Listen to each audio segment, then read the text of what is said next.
لا إله إلا الله وحده لا شريك له وأشهد أن محمدا عبده ورسوله يا أيها الذين آمنوا اتقوا الله حق تقاته ولا تموتن إلا وأنتم مسلمون يا أيها الناس اتقوا ربكم الذي خلقكم من نفس واحدة وخلق منها زوجها وبث منهما رجالا كثيرا ونساء واتقوا الله الذي تساءلون به والأرحام إن الله كان عليكم رقيبا يا أيها الذين آمنوا اتقوا الله وقولوا قولا سديدا يصلح لكم أعمالكم ويغفر لكم ذنوبكم ومن يطع الله ورسوله فقد فاز فوزا عظيما أما بعد فإن أصدق الحديث كتاب الله وخير الهدي هدي محمد صلى الله عليه وسلم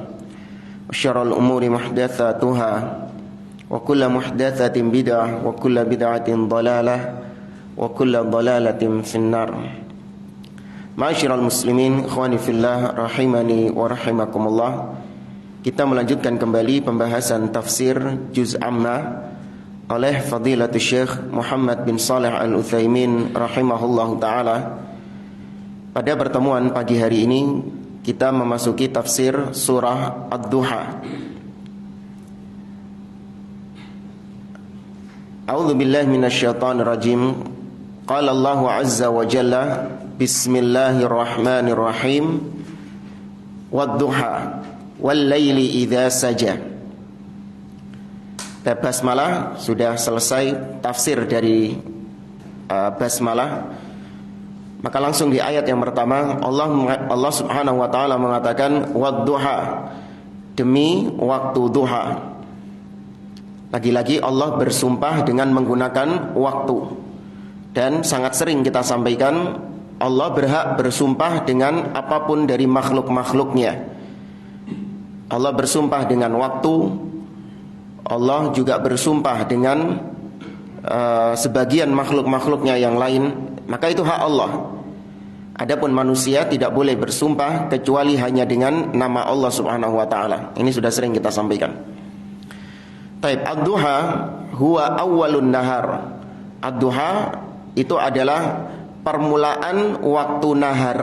Ya, nahar kalau diterjemahkan siang, ya siang memang terjemahnya. Cuman kalau siang bagi kita itu sudah terik sekali itu. Ya, duha itu adalah permulaan waktu an-nahar. Fa fihi nur wad-diya. Maka di waktu duha itu mulai muncul cahaya dan terang. Ya, mulai muncul cahaya dan terang. Kemudian ayat berikutnya wal laili idza saja, dan demi malam apabila telah menyelimuti, telah gelap gulita. Kata Syekh Utsaimin, al-lailu idza ghatta al-ardha wa sadala 'alaiha dhalamuhu, yaitu demi malam apabila telah menutupi bumi dan gelapnya itu telah merata menyelimuti. Ini juga sudah kita sampaikan pada tafsir surah Al-Lail. Fa'aqsamallahu ta'ala bi syai'aini mutabayinain awwalihima ad-duha wa fihi ad-diya'u wan-nur wa tsani al-lail idza yaghsha wa fihi adh-dhalamah. Allah bersumpah dengan dua hal yang saling berbeda, yang saling terpisahkan, yaitu malam, siang dan malam. Ad-duha dan al-lail. Ad-duha di situ ada cahaya, ada terang, sedangkan al-lail di situ ada kegelapan. Ya, Allah bersumpah dengan dua hal yang saling berbeda. Untuk menegaskan ayat yang ketiga, ma wadda'aka rabbuka wa ma qala. Rabbmu tidaklah meninggalkan engkau wahai Muhammad, dan Rabbmu tidak pula membencimu. Ma wadda'aka, kata Syekh Utsaimin, ai ma tarakaka. Allah tidak meninggalkan engkau, Allah tidak menelantarkan engkau. Wa ma qala, Kata Syekh Utsaimin, ma abghadha bal ahabbul khalqi ilaihi fima na'lam Muhammadun sallallahu alaihi wasallam. Dan Allah tidak abghadha, tidak membencimu wahai Muhammad. Rabbmu tidak membencimu, bahkan engkau adalah makhluk yang paling dicintai oleh Allah. Kata beliau, sepanjang yang kita ketahui, makhluk yang dicintai Allah Subhanahu wa taala adalah Muhammad sallallahu alaihi wasallam. Maka Allah tidak membenci beliau.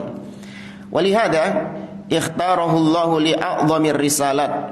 Oleh karenanya Allah Azza wa Jalla memilih Nabi sallallahu alaihi wasallam sebagai orang yang mengemban risalah yang paling agung. Ya, risalah kenabian yang paling agung adalah risalahnya Nabi Muhammad sallallahu alaihi wasallam. Wa afdalil umam. Allah memilih Nabi SAW sebagai Nabi yang umatnya menyandang predikat sebagai afdalul umam, umat yang terbaik. Wa ja'alahu khataman nabiyyin, dan beliau dijadikan sebagai penutup para nabi. Fala nabiyya ba'dahu sallallahu alaihi wasallam. Maka tidak ada lagi nabi setelah beliau sallallahu alaihi wasallam. Yaqulu azza wa jalla li nabiyhi sallallahu alaihi wasallam. Allah mengatakan kepada nabinya sallallahu alaihi wasallam dalam surat At-Tur ayat 48. Allah mengatakan wasbir li hukmi rabbika fa innaka bi a'yunina. Kata Allah, bersabarlah. Ya, bersabarlah wahai Muhammad terhadap hukuman, ya, putusan dari Rabbmu, hukum dari Rabbmu, baik hukum syar'i ataupun hukum apa? Kauni. Ya, baik hukum syar'i ataupun hukum kauni, apapun itu bersabarlah wahai Muhammad, fa innaka bi a'yunina, karena sesungguhnya engkau dalam pengawasan kami, dalam penglihatan kami. Ini kalau dalam pembahasan asma wa sifat, ya, fa innaka bi a'yunina, ada penetapan sifat apa? Fa innaka bi a'yunina. A'yun jamak apa ini? Ain, ya, penetapan sifat kedua mata bagi Allah Subhanahu wa taala. Ya, kalau dalam pembahasan asma wa sifat, ini salah satu dalilnya Allah Azza wa Jalla memiliki kedua mata. Tapi terkadang Anda dapati sebagian salaf mereka menafsirkan ayat ini dengan kelazimannya. Bukan berarti mereka menolak kalau Allah itu memiliki kedua mata, tidak. Ya, dalil-dalilnya dari Al-Quran sangat jelas sekali Allah Azza wa Jalla memiliki kedua mata, seperti ayat ini. Demikian juga di dalam hadis Nabi SAW, Nabi mengatakan, Inna dajjal a'war ainil yumna, wa inna rabbakum laisa bi'a'war. Sesungguhnya Dajjal itu matanya buta sebelah, yaitu mata kanannya. Sedangkan Tuhan kalian, Rabb kalian, Allah Subhanahu wa taala, tidaklah buta sebelah. Berarti kalau Allah tidak buta sebelah, maka Allah Azza wa Jalla memiliki kedua mata. Ya, itu ditetapkan tanpa diserupakan dengan makhluk sebagaimana biasanya, tanpa diserupakan dengan makhluk dan tanpa ditanyakan bagaimana. Ditetapkan apa adanya seperti itu, Allah memiliki kedua mata. Nah, kalau Anda membaca tafsir ayat yang tadi kita sebut, surat At-Tur ayat 48. Ya, kalau Anda baca beberapa tafsiran para salaf, terkadang ditafsirkan dengan kelazimannya. Kelazimannya itu maksudnya begini, kalau Allah mengatakan kami sesungguhnya fa innaka bi a'yunina, sesungguhnya engkau wahai Muhammad itu dalam mata kami, maka ditafsirkan dengan kelazimannya, dalam pandangan mata kami berarti kami mengawasimu, kami memperhatikanmu, kami senantiasa menolongmu karena kami selalu memperhatikan engkau. Itu namanya tafsir dengan kelaziman. Bingung? Contoh yang lain misalnya gini, ayat sebelum atau ya surat sebelum ini Allah mengatakan illa ibtigha'a wajhi rabbihil a'la, kecuali mengharapkan wajah Rabbnya. Ditafsirkan langsung dengan kelazimannya, maksudnya mengharapkan wajah Allah itu apa? Ikhlas. Apa maksudnya? Mengharapkan wajah Allah itu maksudnya ikhlas. Nah, ada sebagian salaf yang langsung mengartikan itu. Diartikan bahwasanya yang dimaksud mengharapkan wajah Allah itu artinya ikhlas. Nah, di sini menjadi celah bagi ahli bidah untuk mereka mengatakan bahwa salaf itu mentakwil sifat. Buktinya mereka mengatakan bahwa yang dimaksud illa ibtigha'a wajhi rabbihil a'la, yang dimaksud mengharap wajah Allah maksudnya adalah ikhlas. Berarti para salaf ini metodenya takwil. Maka kita katakan enggak, keliru. Itu para salaf mengatakan demikian, menafsirkan dengan kelaziman. Ya, menafsirkan dengan kelazimannya. Bukan berarti para salaf itu menolak kalau Allah memang benar-benar punya apa? Wajah. Mereka menetapkan Allah benar-benar punya wajah, tapi ketika menafsirkannya terkadang ditafsirkan dengan kelaziman. Ini namanya tafsir bil lazim, menafsirkan kelazimannya. Tapi itu kita nggak sedang bahas tafsir surah At-Tur ayat 48. Cuman saking disebut sama beliau di sini. Kata beliau, fa ayyanallahu ta'ala tikla'uhu wa tar'ahu takalla'ahu wa tar'ahu wa tahmihi wa tahfazuhu wa huwa alladhi qala lahu sallallahu alaihi wasallam alladhi yaraka hina taqum wa taqallubaka fis sajidin. Maka Allah telah menunjuk Nabi SAW. Kemudian Allah menjaga beliau, melindungi beliau, mengawasi beliau. Allah lah yang berkata kepada Nabi dalam surat Asy-Syu'ara ayat 219. Allah mengatakan alladzi yaraka hina taqum. Ini juga tafsir bilazim. Dialah Allah yang melihatmu wahai Muhammad ketika engkau bangkit melaksanakan sholat. Wa taqallubaka fis sajidin, dan juga pergerakanmu ketika sujud. Allah melihatmu. Nah, melihat langsung ditafsirkan dengan apa? Kalau tafsir lazimnya mengawasi, apa? Memperhatikan. Nah, ini yang benar. Ya, memperhatikan. Allah memperhatikanmu. Ketika kau sholat, kau diperhatikan sama Allah. Ketika kau berdiri sholat, ketika kau sujud, kau diperhatikan sama Allah. Terkadang para salaf langsung mengatakan seperti itu dalam tafsirnya. Maka bukan berarti maknanya mereka menolak kalau Allah itu punya sifat melihat. Mereka menetapkan Allah memiliki sifat melihat, namun mereka menafsirkan dengan kelaziman. Ya, tapi melihat atau mendengar, ya, dua sifat ini ketika disebutkan di dalam Al-Quran terkadang memiliki beberapa makna. Yang pertama, terkadang memiliki makna at-ta'yid wan nasr, yaitu menolong dan melindungi. Menolong dan melindungi. Seperti misalnya Allah Subhanahu wa taala mengatakan kepada Musa dan Harun, idhaba ila fir'aun innahu tagha. Idhab ila fir'aun innahu tagha. Oke. Oh ya. Faqula qawlan lahu qawlan layyina la'allahu yatadhakkaru aw yakhsha. Qala rabbana innana nakhafu ay yafruta 'alaina aw ay yadgha. Qala la takhafa innani ma'akuma asma'u wa ara. Nabi Musa dan Harun disuruh pergi menuju Fir'aun dan ucapkan kepada Fir'aun ucapan yang lemah lembut agar dia mau sadar. Kemudian kata Musa dan Harun, wahai Allah, sesungguhnya kami takut, ya, kami takut kepada Fir'aun. Kami takut Fir'aun berbuat melampaui batas kepada kami. Maka Allah mengatakan, jangan kalian takut. Sesungguhnya aku bersama kalian. Aku mendengar dan melihat. Perhatikan dua sifat ini. Aku mendengar dan melihat. Di sini Allah mengatakan mendengar dan melihat. Maksudnya adalah mengawasi dan sekaligus melindungi, memproteksi. Ya, mengawasi dan melindungi di sini maksudnya melindungi dan memproteksi, menjaga.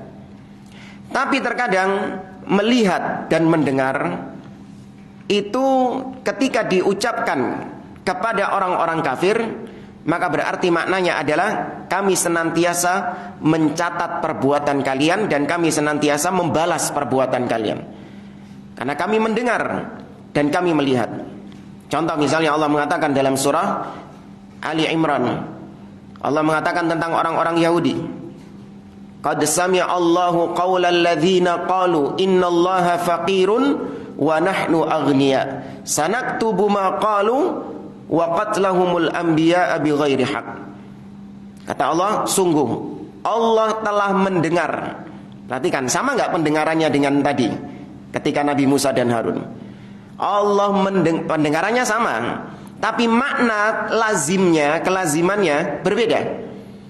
Sesungguhnya Allah telah mendengar ucapan orang-orang Yahudi yang mengatakan bahwa Allah itu miskin sedangkan kami kaya raya.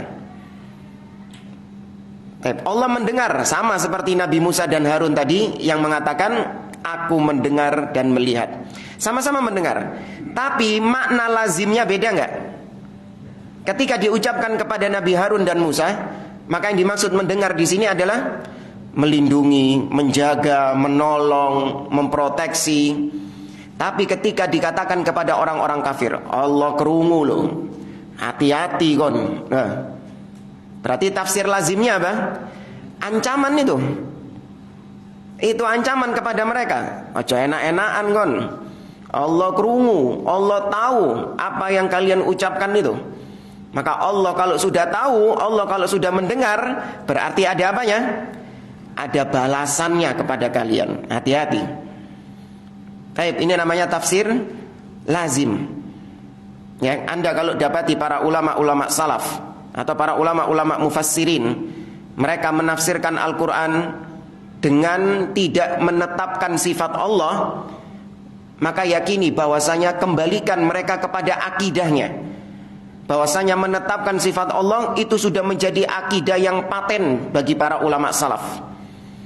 Sehingga tafsir-tafsir mereka meskipun tidak menyebutkan tentang sifat-sifat Allah, bukan berarti maknanya mereka ini menolak sifat-sifat Allah tersebut seperti ahlul bid'ah. Tidak. Tapi itu mereka menafsirkan dengan kelazimannya. Ya, mereka menafsirkan dengan kelazimannya. Ini jangan tertipu dengan ahlul bid'ah yang suka membawakan tafsiran-tafsiran para ulama-ulama, kemudian digoreng sama mereka. Lihat, para salaf mereka tidak menetapkan sifat wajah, tidak menetapkan sifat kedua mata. Ya, ini dusta. Lanjut lagi kata beliau, fama tarakahu Allahu azza wa jalla bal ahatahu bi'ilmihi wa rahmatihi wa inayatihi wa ghairi dzalika mimma yaqtadi rif'atuhu fid dunya wal akhirah. Allah tidak pernah sekalipun meninggalkan, menelantarkan beliau sallallahu alaihi wasallam. Bahkan Allah senantiasa menjaga beliau, ya, dengan ilmunya, dengan rahmatnya, dengan perhatiannya dan lain-lainnya yang merupakan bentuk penjagaan Allah kepada Nabi SAW, baik di dunia ataupun di akhirat, yang menunjukkan tingginya kedudukan Nabi SAW di dunia dan di akhirat. Kama qala fi suratil lati taliha, seperti yang Allah sebutkan dalam surat setelah Wadduha ini. Ya, surat setelah Wadduha ini surat apa berarti? Asy-Syarah, Alam Nashrah. Allah mengatakan wa rafa'na laka dzikrak, dan kami tinggikan penyebutanmu wahai Muhammad untukmu. Ya, kami tinggikan penyebutanmu, dzikraka, namamu. Ya, kemudian harga dirimu ditinggikan sama Allah Subhanahu wa taala. Dan kemudian lanjut ke ayat yang keempat, walal akhiratu khairun laka minal ula, dan sungguh akhirat itu lebih baik bagimu daripada al-ula. Ya, al-ula artinya kehidupan yang pertama. Maksudnya adalah kehidupan dunia. Hadhil jumlatu muakkadatun bil lam, lamul ibtida. Ayat ini ditekankan oleh Allah dengan huruf lam, walal akhirah, walal akhirah. Ada huruf lam di situ. Sebelum al akhirah itu ada huruf lam. Lam di situ fungsinya adalah untuk menegaskan, sungguh, tenanan, ya, untuk menekankan. Wal akhirah hiyal yaumul ladzi yab'atsu fihi an-nas atau yub'atsu fihi an-nas wa ya'una ila mathwahumul akhir ilal jannati au ilan nar. Sedangkan akhirat adalah hari di mana manusia dibangkitkan pada hari tersebut dan mereka menuju ke tempat mereka masing-masing, ya, untuk menentukan tempat mereka masing-masing. Kalau enggak di surga, nas'alullah al-jannah, atau kalau enggak di neraka, na'udzubihi minan nar. Fayaqulullahu li nabiyhi sallallahu alaihi wasallam walal akhiratu khairun laka minal ula. Maka dalam ayat ini Allah masih khitabnya kepada Nabi Muhammad sallallahu alaihi wasallam. Wahai Muhammad, sungguh akhirat itu lebih baik bagimu daripada dunia. Al-ula ad-dunya, minad dunya. Wa dzalika li anna al-akhirata fiha ma la 'ainun ra'at wa la udhunun sami'at wa la khatara 'ala qalbi bashar. Wa mawdi'u sawti ahadina fil jannah khairun minad dunya wa ma fiha. Yang demikian, kenapa akhirat lebih baik daripada dunia? Karena kata beliau, karena di dalam akhirat, ya, terutama di surga, tidak ada, di dalam surga terdapat apa-apa nikmat-nikmat yang tidak pernah dipandang oleh mata, tidak pernah didengar oleh telinga, dan tidak pernah terbetik sedikit pun di dalam hati manusia.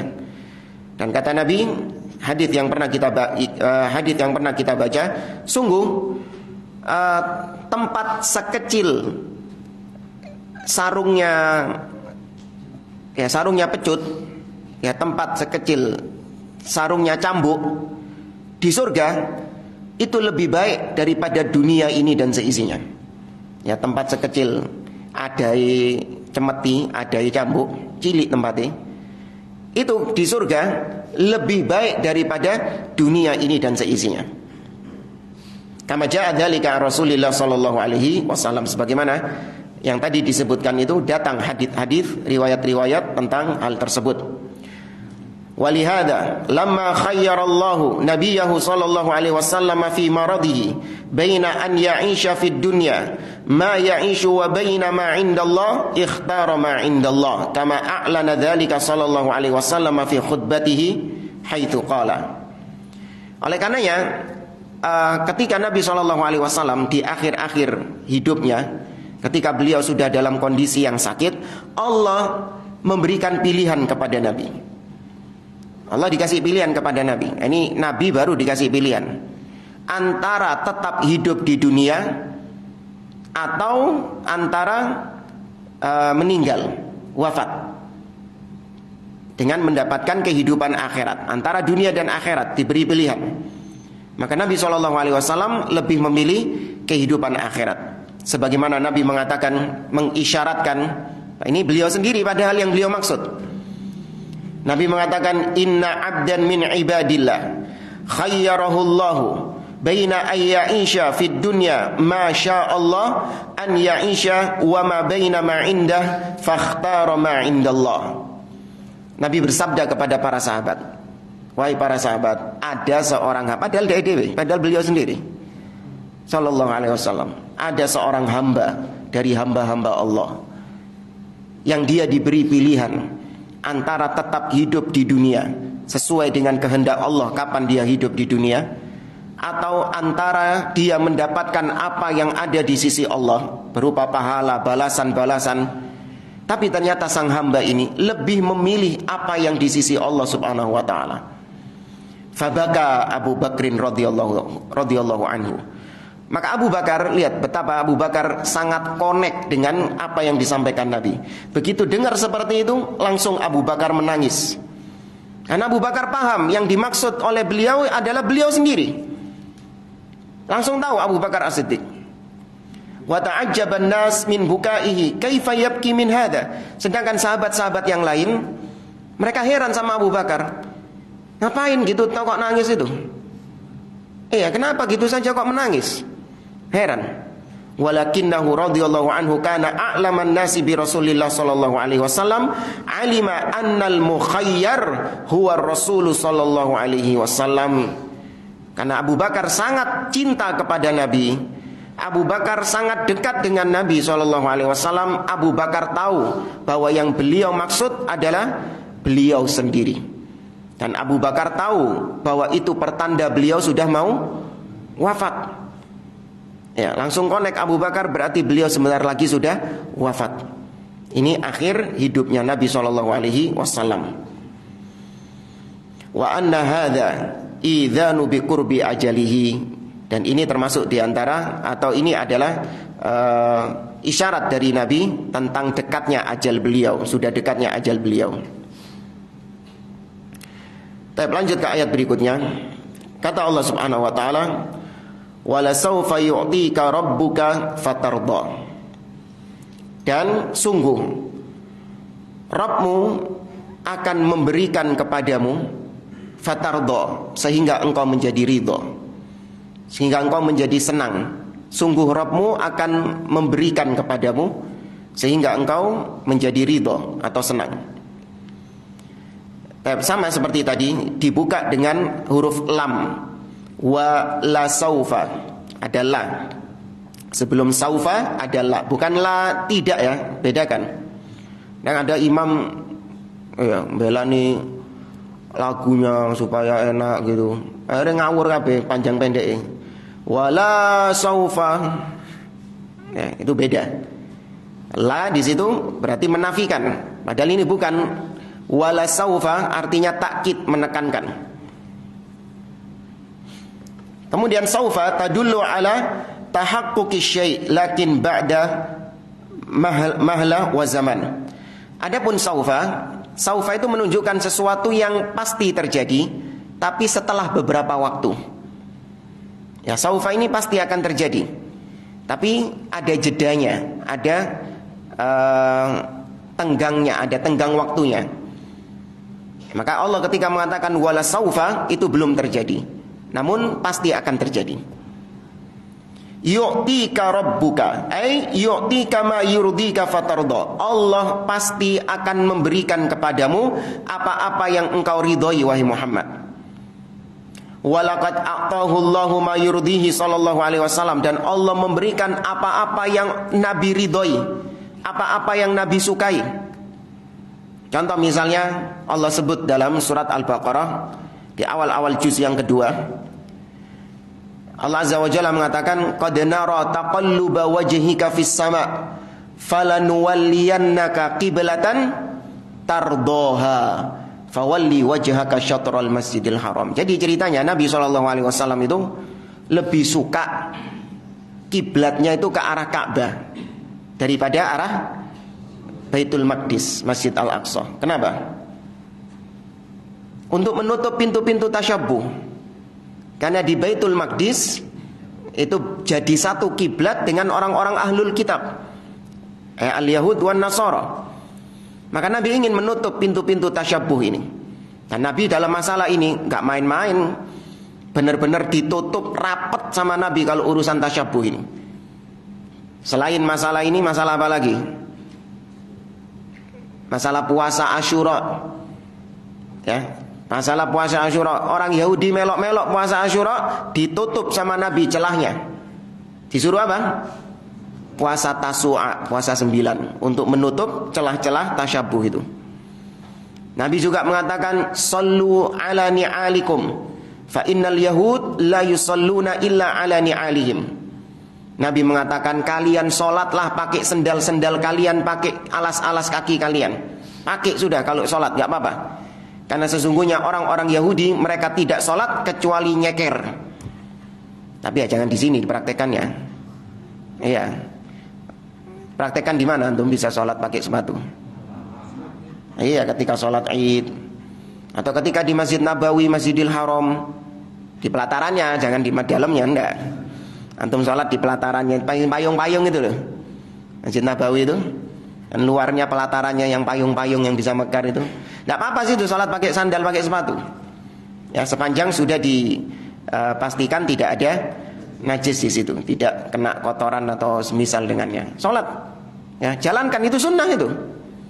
Sholat pakai sandal sepatu itu bukan karena terpaksa, malas nyepotin, enggak. Niatkan itu sebagai sunnah. Nabi nyuruh sholat pakai sandal sepatu untuk membedakan diri dengan orang-orang Yahudi yang mereka tidak mau sholat kecuali dengan nyeker. Harus nyeker, wajib nyeker sholat mereka. Baik, maka perpindahan arah kiblat itu diridhoi oleh Nabi SAW. Maka Allah wujudkan keridhaan tersebut. Allah wujudkan perpindahan arah kiblat tersebut, yaitu arah kiblat yang diridhoi sama Allah, sama Nabi SAW. Qad nara taqalluba wajhika fis sama. Kami telah melihat engkau sering menatap ke arah langit. Falanuwalliyannaka kiblatan tardaha, maka akan kami palingkan ke arah kiblat yang engkau ridhoi, engkau inginkan. Fawalli wajhaka syatral masjidil haram, maka palingkan arahmu ke arah Masjid Al-Haram. Fa inna Allah Ta'ala yab'atsuhu yaumal qiyamah maqaman mahmudan. Di akhirat, ya, Allah Subhanahu wa taala membangkitkan Nabi sallallahu alaihi wasallam dan menempatkan Nabi di maqaman mahmudan, yaitu posisi atau tempat yang terpuji. Ya, asa wa minal laili fatahajjad bihi nafilatan lak asa ayyab'atsaka rabbuka maqaman mahmudan. Ya, itu surat Al-Isra. Ya, surat Al-Isra. Surat Al-Isra insyaallah. Yahmaduhu fihi al-awwalun wal akhirun, di mana maqaman mahmudan ini menjadikan Nabi SAW menjadi terpuji, baik sama manusia-manusia awal sampai manusia-manusia belakangan di hari kiamat itu. Ya, manusia-manusia awal ke zaman Nabi Adam, ya nabi-nabi yang lain, sampai manusia akhir zaman, mereka semuanya memuji Nabi SAW karena kedudukan Nabi di akhirat maqaman mahmudan, ya posisi yang terpuji. Wa ulul azmi hatta al-anbiya wa ulul azmi minar rusul la yastati'una al-wusul ila ma wasala ilaihi. Bahkan para ulul azmi, para nabi dan nabi-nabi ulul azmi, yaitu Ibrahim, Nuh, Musa, Isa, dan juga Nabi Muhammad. Tapi sebenarnya tapi karena nabi yang dibahas di sini, maka semua nabi-nabi tersebut tidak bisa mencapai kedudukannya Nabi SAW ini, maqaman mahmudan ini. Tapi kurang ajarnya orang-orang Syiah Rafidhah, di antaranya Al-Khumaini Al-La'in, dalam kitabnya Al-Hukumatul Islamiyah, Khumaini Al-Khabith, dia mengatakan, wa inna min daruriyati madhabina anna li a'immatina maqaman la yablughuhu malakun muqarrabun wala nabiyyun mursal. Kata dia, sesungguhnya di antara perkara yang sangat penting dalam akidah kami, madhab kami, yaitu madhab kufurnya Syiah Rafidhah, bahwasanya imam-imam kami punya maqam, kedudukan yang sangat mulia, sangat tinggi, yang tidak bisa dicapai oleh malaikat yang diutus, dan tidak pula bisa dicapai oleh nabi yang diutus. Ya, malaikat yang dekat dengan Allah ataupun nabi yang diutus tidak bisa mencapai ini. Termasuk Nabi Muhammad juga, kata mereka sallallahu alaihi wasallam. Ini rusaknya agama Syiah Rafidhah, qatalahumullah. Fa idza kana yaumul qiyamah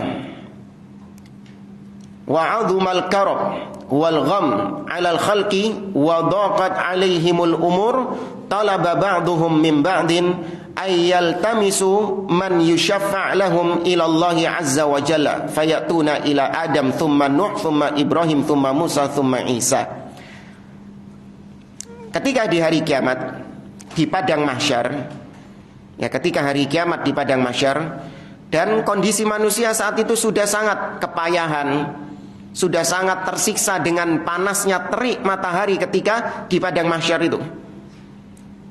dalam kondisi yang kepayahan seperti itu dan sudah terhimpit mereka, berdesak-desakan ya di padang mahsyar, sedangkan Allah belum memulai persidangan akhirat ini.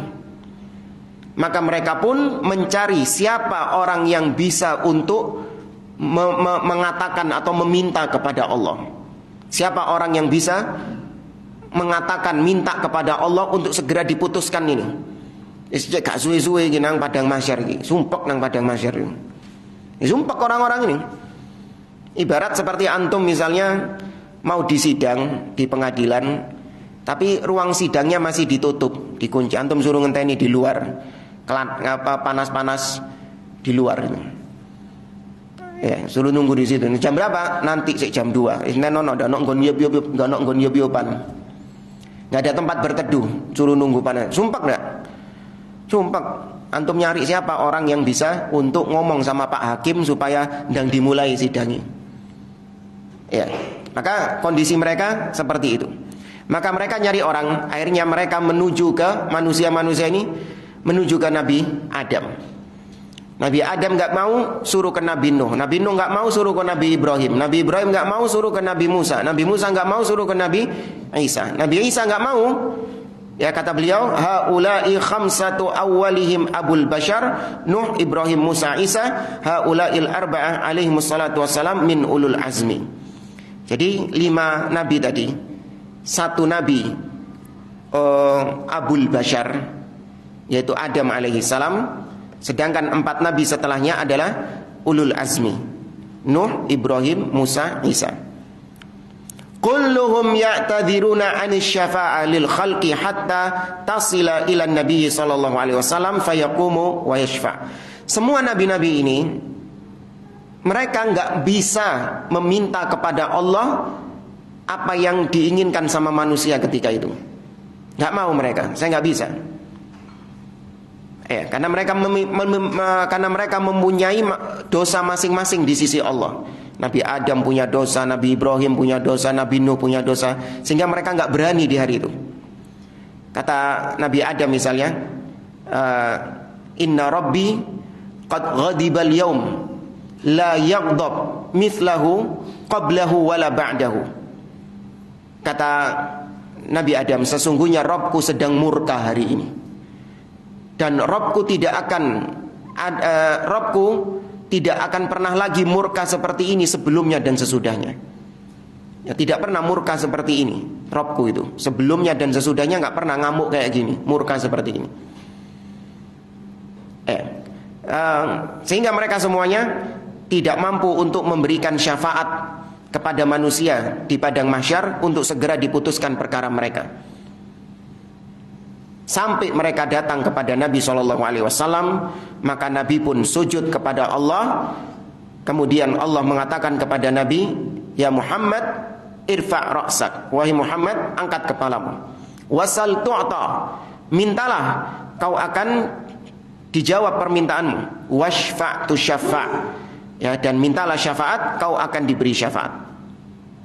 Tapi ini yang disebut dengan asy-syafa'atu al-uzma.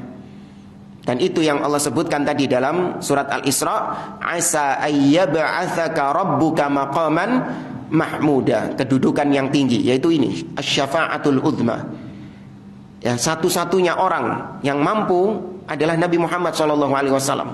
Beliau terpuji karena manusia di padang mahsyar ketika itu manusia minal awwalin ilal akhirin. Mulai manusia dari zaman dulu, zaman-zaman awal sampai zaman-zaman akhir. Mereka semuanya itu minta kepada Adam tidak bisa, Nuh nggak bisa, sampai kepada Nabi, hanya Nabi yang bisa minta syafaat kepada Allah. Maka Nabi terpuji ketika itu. Ya, Nabi dipuji ketika itu oleh manusia. Wala syakka anna hadza ata'un 'azim lam yanalhu ahadun minal khalqi. Maka tidak diragukan lagi bahwa syafaatul uzma ini adalah anugerah, pemberian dari Allah kepada Nabi SAW yang sangat agung. Ya, pemberian yang sangat agung, yang tidak ada seorang pun yang mendapatkan kedudukan seperti ini. Thumma bayyana Allah subhanahu wa ta'ala ni'amahu alaihi sabiqah hatta yastadilla biha 'ala ni'amil lahiqah. Nah, kemudian ayat-ayat setelah ini Allah menyebutkan tentang nikmat-nikmat yang sudah Allah berikan kepada Nabi SAW di zaman dahulu. Supaya apa? Supaya mengingat nikmat-nikmat yang akan datang atau nikmat-nikmat yang sekarang diberikan. Itu salah satu cara ya kita selalu bersyukur kepada Allah Azza wa Jalla, yaitu dengan mengingat nikmat-nikmat yang sudah Allah berikan kepada kita. Sehingga apa yang ada, nikmat yang masih ada sampai ada sekarang ini, itu masih tetap kita anggap sebagai sebuah nikmat. Ya, tidak seperti orang-orang yang suka kufur nikmat, merupakan nikmat-nikmat Allah di zaman dia. Yang dilihat sama dia itu yang sekarang ini. 60 tahun dia dikasih kesehatan sama Allah Subhanahu wa taala. Kemudian di sisa-sisa hidupnya, ya mungkin sisa hidupnya tinggal 2 tahun, 1 tahun, itu dikasih sakit yang luar biasa. Padahal 60 tahun waras terus ya. Ya. Kemana 60 tahun nikmat sehat itu tadi? Hilang itu. Gak diingat lagi sama dia. Yang diingat sama dia sih sekarang. Kenapa Allah kok gak ngasih nikmat, kok gak ngasih kesehatan kepada aku? Kenapa aku dikasih sakit begini-begini? Ini keliru. Yang harus dilakukan oleh seseorang adalah dia tahu nikmat-nikmat Allah yang sudah Allah berikan kepadanya. Makanya di sini Allah mengingatkan nabinya nikmat-nikmat yang terdahulu. Faqal, maka Allah mengatakan, alam yajidaka yatiman fa'awa.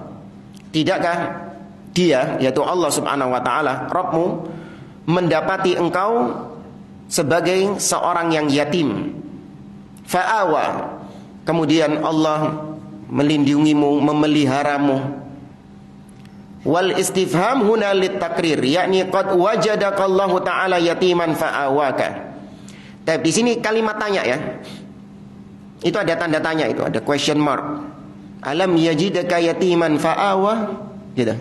Bukankah Allah mendapatimu yatim kemudian Allah memeliharamu? Nah, kalimat tanya di situ bukan dalam rangka Allah butuh jawaban. Ya, bukan dalam rangka Allah nggak tahu. Tapi kalimat tanya di situ adalah untuk penegasan, untuk menetapkan.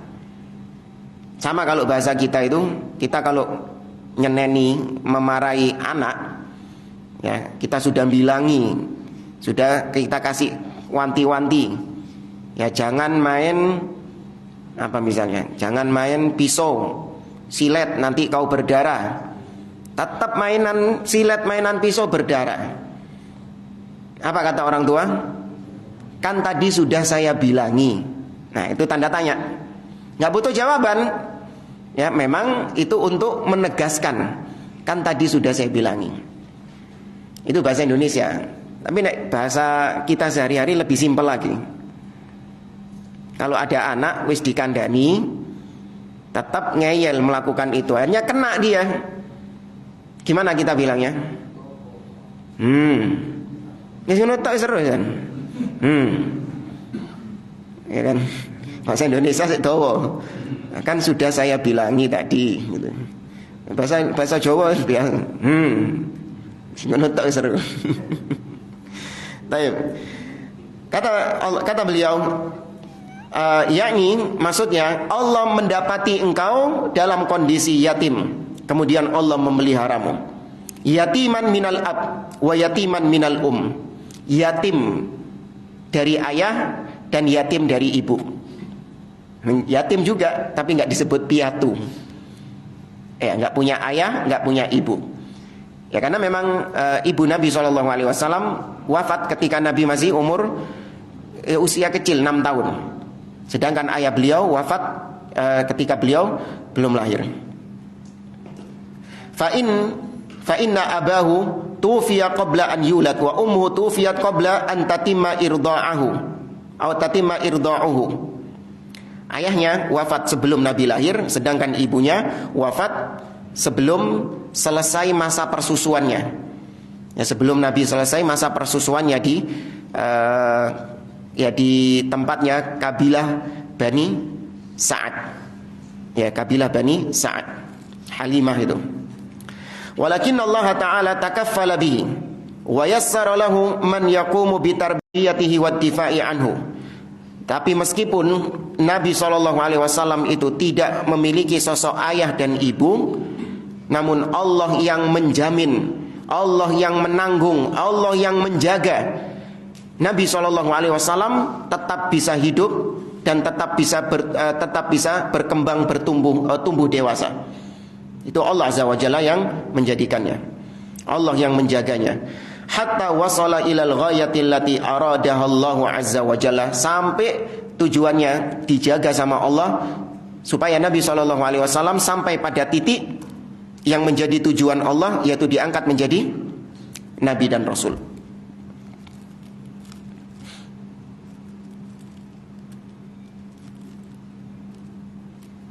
Baik, ini ada faedah dari segi bahasa. Kata-kata fa'awa, ya, tentang kata-kata fa'awa. Kenapa kok fa'awa? Ini ada dua sebab. Sebab secara lafal dan sebab secara maknawi. Sebab secara lafal, fa'awa, kata beliau, li ajli an tatawafaqa ru'usal ayat min awalis surah, yaitu supaya enak, akhir ayatnya itu sama semuanya. Wadduha wal laili idza saja ma wadda'aka rabbuka wa ma qala walal akhiratu khairun laka minal ula wala sawfa yu'tika rabbuka fatardo alam yajidka yatiman fa'awa. Itu supaya cocok ini ya. Sama seperti yang pernah kita bahas ya. Kenapa kok didahulukan dunia, kenapa kok didahulukan akhirat daripada dunia? Padahal kalau dari urutan dunia dhisik baru akhirat. Tapi kenapa kok didahulukan akhirat dulu? Nah tadi salah satu alasannya adalah untuk cocok ending ayatnya, akhir ayatnya itu supaya cocok. Ya, karena kalau dibalik nggak enak. Ya, kalau dibalik jadi nggak enak. Tapi itu sebab lafzi, dari sisi lafalnya. Adapun secara maknawi, fa innahu law kana ta'bir fa'awaka ikhtassal iwa bihi sallallahu alaihi wasallam wal amru awsa' min dzalik. Harusnya ayatnya itu berbunyi alam yajidka yatiman fa'awaka. Ya, fa'awaka. Ka di situ maksudnya siapa? Nabi sallallahu alaihi wasallam. Bukankah Allah mendapatimu, yajidka, mendapatimu yatim, fa'awaka, kemudian Allah menjagamu, Allah melindungimu, ada munya di situ. Tapi munya hilang. Mu ini kain ini loh, hilang tadi. Harusnya fa'awaka, dihilangkan. Tadi alasannya karena untuk supaya endingnya sama. Wadduha wal laili idza, supaya endingnya sama. Nah alasan kedua, yaitu kalau disebutkan mu, melindungimu, itu di situ seakan-akan ada kekhususan bahwasanya Allah itu cuma ngasih proteksi, perlindungan kepada Nabi SAW. Padahal perlindungan Allah itu luas kepada siapapun, nggak hanya kepada Nabi SAW. Allah melindungi, menjaga semua hamba-hambanya. Ya, itu sebab secara maknawi. Fa inna Allah Ta'ala awahu wa awa bihil mu'minin fanasarahum wa ayyadahum. Allah bukan hanya melindungi, bukan hanya menolong Nabi SAW, tapi Allah juga menjaga, melindungi orang-orang yang beriman. Wa dafa'a anhum, dan Allah juga membela orang-orang yang beriman. Bal dafa'a anhum subhanahu wa ta'ala. Ya, orang-orang beriman dijaga, dilindungi oleh Allah subhanahu wa ta'ala. Baik, kemudian ayat berikutnya, kurang berapa menit? 6 menit.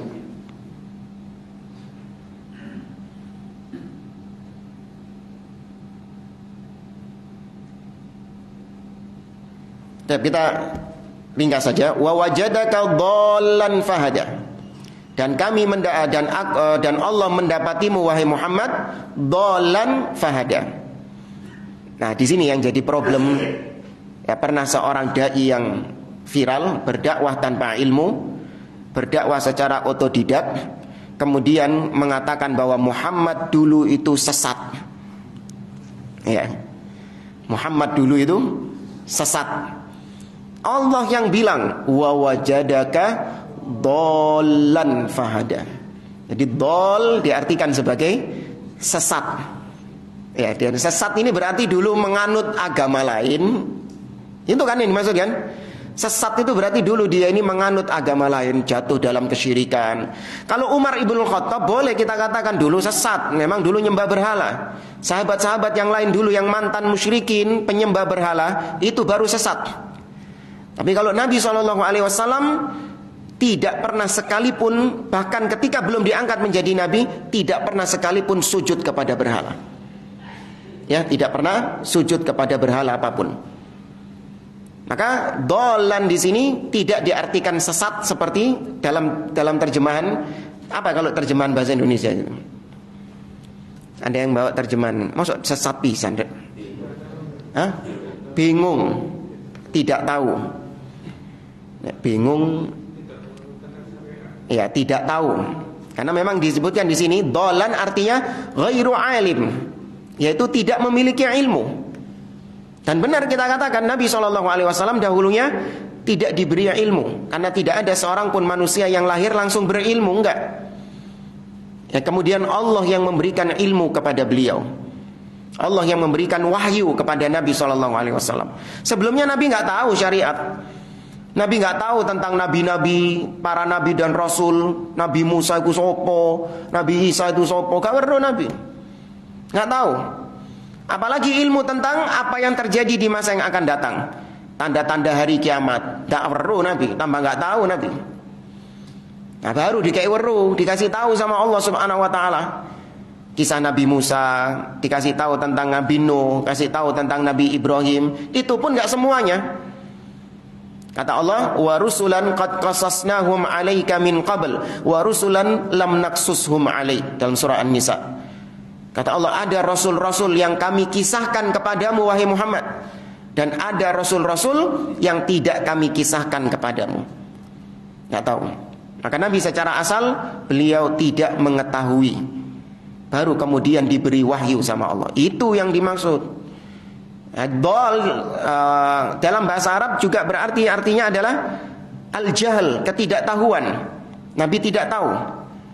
Ya, jangan diartikan dol di situ adalah sesat.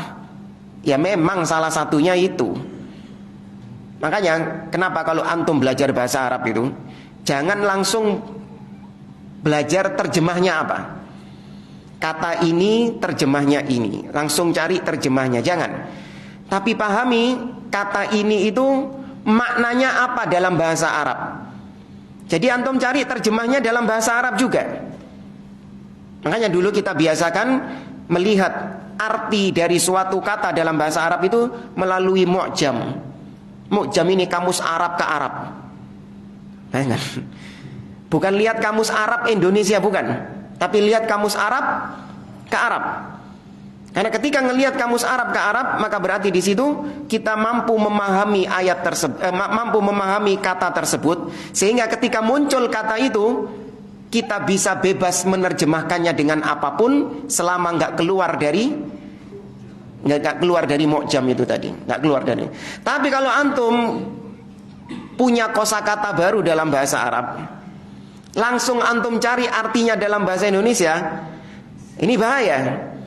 Setiap kali antum dengar kata itu, pasti yang muncul langsung terjemah yang sudah antum ketahui tadi. Ya, dolalah. Kullu bid'atin dolalah. Berarti apa artinya? Sesat gitu. Iya, memang kita nggak mengingkari dolalah itu salah satunya apa? Sesat. Ya, tapi nggak semuanya. Sama seperti nisyan, nasiyayansa. Apa artinya? Lupa. Tapi ternyata nggak cuma lupa. Bahaya kalau antum langsung terjemahkan lupa. Setiap kali nemu kata nisyan, nasiyayansa, langsung yang terbetik dalam pikiran antum lupa berarti. Bahaya. Ya, karena Allah Subhanahu wa taala mengatakan dalam surah At-Taubah misalnya, Kata Allah Subhanahu wa taala, bukan surat At-Taubah. Al-yauma nansahum kama nasu liqa'a yaumihim hadza. Maka pada hari ini kami melupakan mereka. Ya, apakah Allah memiliki sifat lupa? Padahal Allah melupakan mereka. Fal yauma nansahum, kami melupakan mereka. Maka ternyata lupa bukan cuman nisyan, artinya bukan cuman lupa. Tapi nisyan artinya juga apa? Apa? Taroka, meninggalkan. Ya, taroka yatruku, meninggalkan. Ini tips saja ya, kalau belajar bahasa Arab mending belajar maknanya, jangan terpatri dengan terjemahnya. Ya, terjemah hanya sebagian saja yang mewakili, tapi jangan dijadikan itu sebagai makna yang mewakili kata tersebut dalam bahasa Arab. Enggak, luas. Baik, jamaah rahimani wa rahimakumullah. Insyaallah ayat wa wajadaka dhallan fahada ini masih ada banyak penjelasan beliau. Insyaallah kita sambung pada pertemuan-pertemuan berikutnya. Wallahu a'lam. Aqulu qouli hadza wa sallallahu ala nabiyyina Muhammad wa ala alihi wa sahbihi ajma'in. Wa akhiru da'wana anil hamdulillahi rabbil alamin. Wassalamu alaikum warahmatullahi wabarakatuh.